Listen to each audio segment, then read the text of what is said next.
For 24 years now, there's been a framed document in my office. And it's traveled from, at one time, Midtown Manhattan, New York, to when I was in a cubicle in the Attorney General's office, starting out to Washington, D.C., to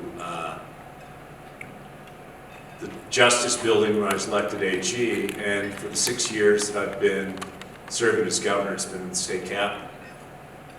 And about a year after Jeremy's death, Senator Max Baucus read a proclamation into the congressional record that the family had written. And there's probably not a week that goes by in one way or another that I don't take a look at least part of what that proclamation had to say, and hopefully had to teach us. And I'll share a little bit of that as the intro to my speech. There's nothing more infectious than a child's laugh. Nothing more disarming than the innocence of a child's question.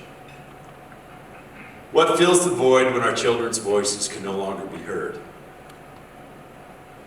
On April 12, 1994, Jeremy and Joshua, 11-year-old identical twins, woke, dressed, had breakfast, and left for school that day.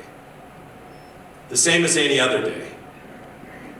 It was library day, so Jeremy's backpack was heavy with books he had read and was returning. Weeks later, a police officer worked up the courage to give Jeremy's family that backpack. He had tried to scrub the blood from the canvas, trying to ease the pain in the only way that he knew how. For on April 12, 1994, 11-year-old Jeremy was shot and killed at a school by a child whose only explanation was "no one loves me." Jeremy Michael Seidlitz Bullock lived in a home in Montana where violence was not condoned. He was not allowed to watch violence on television or play games glamorizing violence. Instead, he was active in sports. Jeremy loved to sing. He listed his hobby as getting good grades. School was his second home, a place where children laughed and learned. Jeremy wanted to become a teacher or an environmental engineer.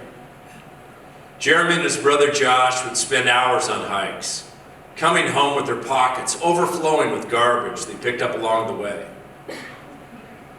Jeremy believed that leaving places he visited better than the way he found them was a good way to live. Jeremy loved and was deeply loved. Yet he was not safe because collectively we allowed Jeremy's voice to be silenced.